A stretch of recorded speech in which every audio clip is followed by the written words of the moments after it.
Good morning, everyone, and welcome to today's edition of T5, 10 Things to Consider to Not Have Your E-Commerce Flop. I'm Denise, along with Caleb. And do not worry, we are 6 feet apart. Today's news will cover 10 essential things business owners should consider when taking their business online, as well as marketing tips for their new e-commerce store. Let's dive right in. Now, in today's headlines, a number of large stores have started scaling up their e-commerce to ensure that their consumers can still purchase their products. Consider TJX. The owners of Marshalls, HomeSense, and Winners are now selling their gift cards online. This ensures a steady revenue stream as stores slowly begin to open. Secondly, grocery stores and hardwares have been ramping up e-commerce for curbside pickup and deliveries. And finally, probably the biggest story of all, The Gap and GameStop, who owns EB Games, is considering not reopening some of their brick and mortar stores once this pandemic is over. That's right. And on a smaller scale, we've seen some of our local clients, from pool supplies to landscaping supplies, adapt and move their store online these past few months to bridge the gap in sales while their retail stores were temporarily closed. Now, is e-commerce something that you've been considering for your business? You may be completely unsure of where to start, and you may not even know if your current website can accommodate e-commerce. Well, that's a great segue into our 10 things to consider for your e-commerce store. The first one is your current site actually built in a way that'll allow e-commerce to operate for you? Or are you going to need to build out a completely separate shop? It's a question that you're really going to want to think about.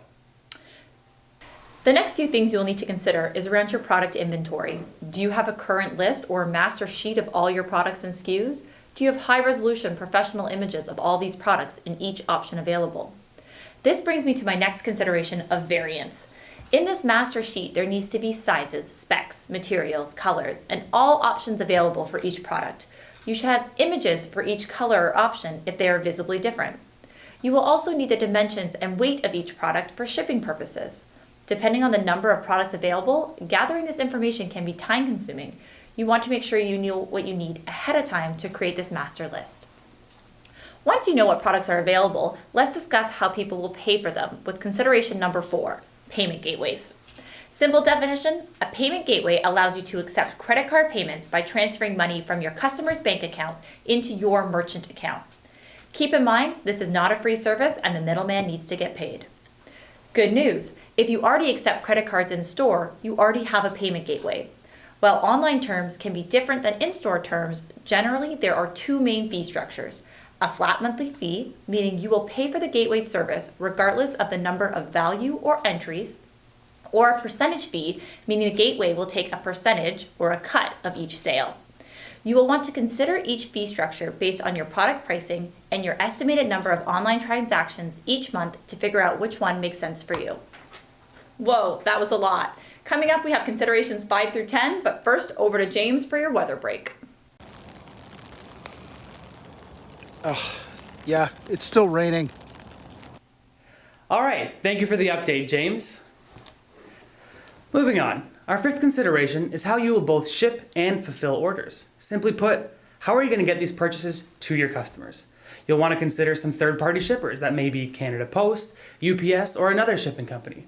There are also some larger shipping organizers that encompass multiple shipping companies like Canada Post. You may also want to consider hiring drivers and shipping these products yourself. You have to remember this will require some extra coding. Finally, a simple solution is in-store curbside pickup. You wouldn't necessarily need any shippers for that, but again, some coding would be required. Now, speaking of getting products to your customers, another consideration is how you're actually going to fulfill these orders. Do you have staff available to prepare these orders for shipping or pickup? Once fulfilled, how are you managing your inventory? Consider your in-store versus online inventory. Are they the same? Are they connected through one system so they change dynamically? What happens when a product goes out of stock? Does it show both online and in-store? These are really important things to think about when considering adding new products and managing the inventory you have online. Thank you, Caleb. A few quick considerations for 7 and 8 include promotions and your return policy. Are there limits you want to set based on your quantity or minimum spend? Will your online policy be different than your in-store? How will this be facilitated? Consideration 9 includes which platform you should build your e-commerce site on. Shopify, WooCommerce, BigCommerce, Magento, Lions, Tires, and Bears. Oh my! Without getting too technical, there are quite a few factors to consider for each platform, including customization, ease of use, features, payment options, integrations, design, and support. One factor that is very important to us is how well you can create additional content, non-e-commerce content, on the site, which is essential for optimizing and ranking. Over to you, Caleb. Finally, and arguably, one of the most important considerations is your user experience and user interface. Now, when a customer lands on your website, how easy is it for them to actually know what it is you offer? How easy is it for them to see your products and actually find what they're looking for? And finally, and very importantly, the checkout process. Is it fast and is it secure? You definitely don't want your customers to be confused or tired of being on your website, because then they end up going with someone else. An additional quick note is e-commerce isn't just for retailers. If you offer a service, consider taking payments online. It'll give much more value to your offerings. Great. So now that you know what to do to set up your e-commerce site, how do you get people there? Bringing us into our next segment, marketing of e-commerce sites. Online products open you up to a whole new world of effectiveness with paid ads, shopping ads on Google search results, video ads, and retargeting. Say, for example, you are considering buying a new pair of shoes. After browsing different sites for shoes, you start to notice ads for these shoes on other sites following you around and tempting you until you eventually make that purchase. That is retargeting. And while it may seem a little invasive, it is extremely effective. Some e-commerce retail businesses see an average of 128% increase in conversions with retargeting, all from ads like this. Another useful advertising tool is social media. Consider this. 11% of people who see ads on Instagram follow through to a purchase. That's a huge group of people you don't want to miss out on. Now, let's go live to Charlie, our resident sports expert, for an update on the world of sports. Thanks, folks. Charlie here, bringing you an update from the Web ROI Sports Room. The KBO, the Korean Baseball League, resumed recently, while here in North America, sports remain canceled indefinitely. That's been your sports update. Back to you in the studio. Thanks for that great update, Charlie. Another great method for marketing your e-commerce is using an email campaign. Let your customer database know that you now offer e-commerce. If you have new products or promotions, use these campaigns to reach your customers. You can also segment these emails based on your customers' interests and help by sending more relevant information. Another important use of emails are cart abandonment emails. Adding something to your cart and leaving the site without either checking out or removing that item can trigger an email to be sent saying, "Did you forget something?" or even offering a discount code to get them to complete that purchase. These have proven success. A whopping 69% of online carts are abandoned by users.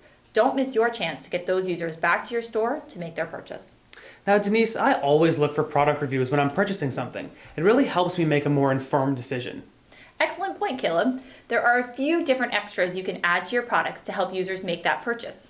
Reviews on a specific product can make a huge difference. 87% of consumers place as much trust in an online product review as they would word to mouth. 87%. And with the whole world being mostly online, this creates a large opportunity. Other extras can include having a variety of different mediums containing information on the product. This could be product videos of the product in use, technical sheets, or guides if applicable. Okay, so we went over things to consider to get your site set up, what to market or how to market to get people to visit your site. But how do we know how well any of it's working? Or more importantly, how do you improve? Right.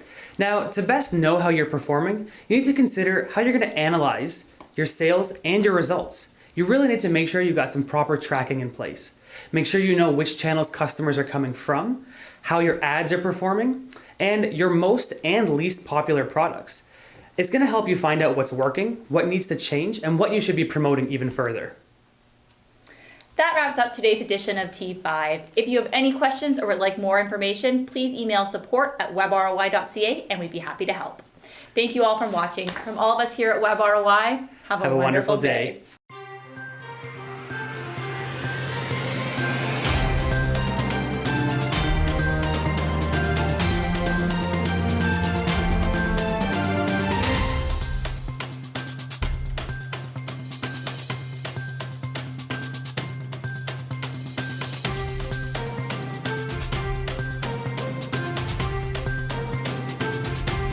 Thank you for watching. Click the subscribe button below so you never miss any of our videos. And follow us on Instagram and Facebook at WebROI so you never miss any of our updates. We'll even follow you back.